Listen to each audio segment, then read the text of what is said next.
أعوذ بالله من الشيطان الرجيم بسم الله الرحمن الرحيم قالوا إنا تطيرنا بكم لئن لم تنتهوا لنرجمنكم وليمسنكم منا عذاب أليم صدق الله العظيم۔ قالوا، بستی والوں نے کہا، انا تطیرنا بکم، ہم نے تمہارے اندر نحوست محسوس کی ہے۔ تطیرنا، ہم نے نحوست محسوس کی ہے، بکم تمہارے اندر۔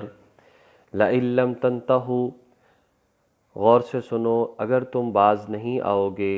لوگوں نے انبیاء سے کہا اگر تم باز نہیں آؤ گے، لنرجمنکم، تو ہم تم پر پتھر برسائیں گے، وَلَيَمَسَّنَّكُم مِّنَّا عَذَابٌ أَلِيمٌ، اور اس طرح سے تمہیں ہماری طرف سے پہنچے گا ایک دردناک عذاب، ایک سخت سزا۔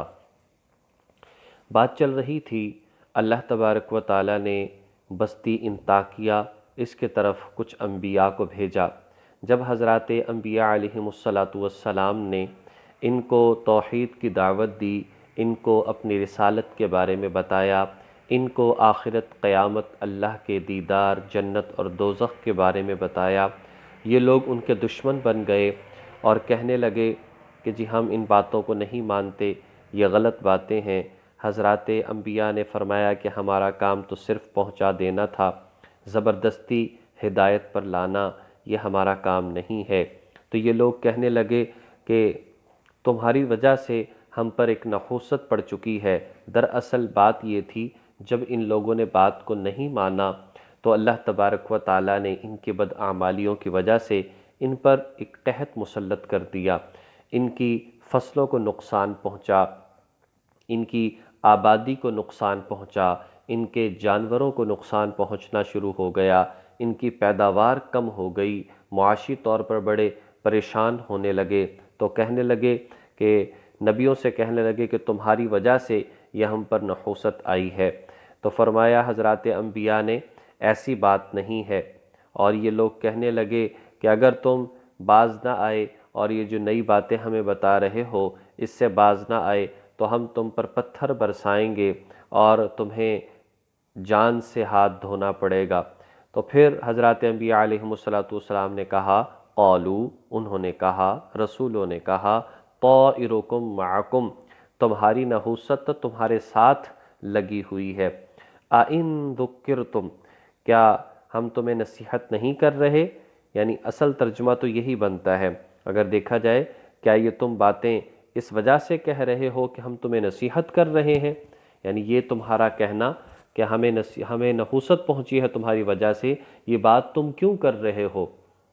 صرف یہی وجہ ہمیں نظر آتی ہے کہ ہم تمہیں نصیحت کی بات اور صحیح بات بتاتے ہیں، بل انتم قوم مسرفون، حقیقت یہ ہے کہ تم وہ لوگ ہو جو حد سے آگے بڑھ چکے ہو۔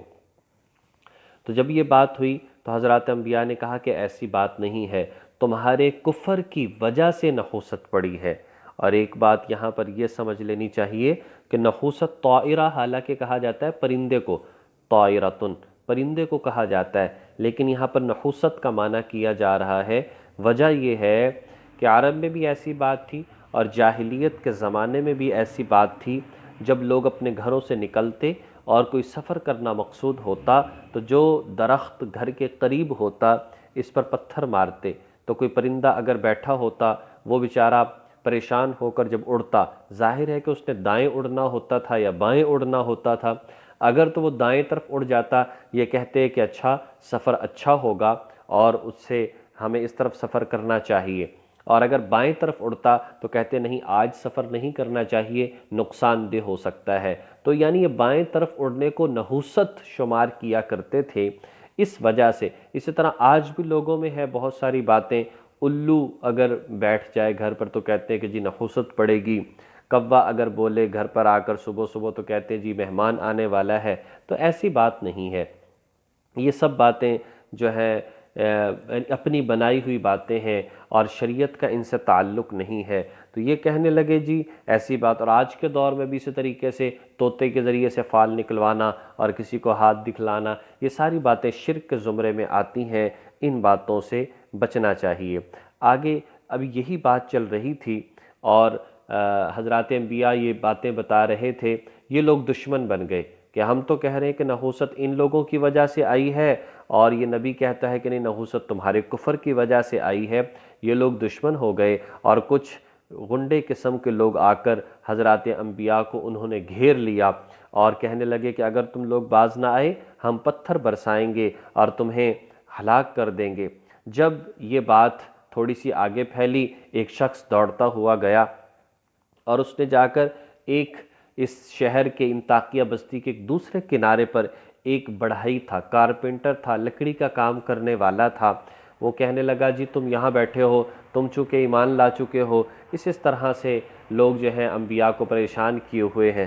اس نے اپنا سارا کام چھوڑا اور وہاں سے دوڑتا ہوا آیا اور ان کے پاس آ کر لوگوں کو سمجھایا۔ یہی بات یہاں پر ذکر کی، وَجَاءَ مِنْ أَقْصَى الْمَدِينَةِ، اور شہر کے ایک دوسرے کنارے سے، وجاء اور آیا، من اقصى المدینہ، اقصی کہتے ہیں دور کا کنارہ، شہر مدینہ، شہر کے ایک دوسرے کنارے سے ایک شخص، رجل ایک آدمی، یسعی دوڑتا ہوا آیا، قال اس نے کہا، یا قوم اے میری قوم، اتبعوا المرسلین، تم پیروی کرو ان رسولوں کی، ان کو کیوں تکلیف دینا چاہتے ہو، ان کی پیروی کرو، یہ تو بالکل پاک صاف ہیں، معصوم ہیں، بغیر گناہوں کے ہیں، لہٰذا تم ان کی پیروی کرو۔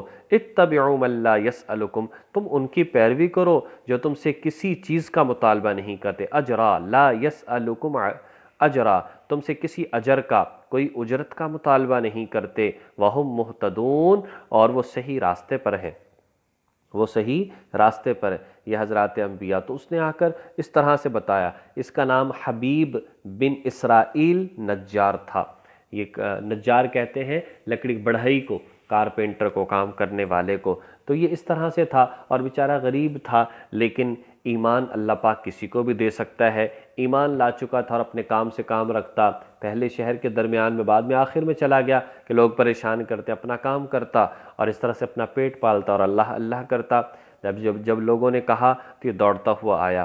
آگے پھر اسی کا آگے واقعہ ہے کہ اس کے ساتھ پھر کیا ہوا، لوگوں نے اسے شہید کر دیا اور اللہ پاک نے اسی دنیا میں اس کا بہترین انجام اس کو دکھا دیا۔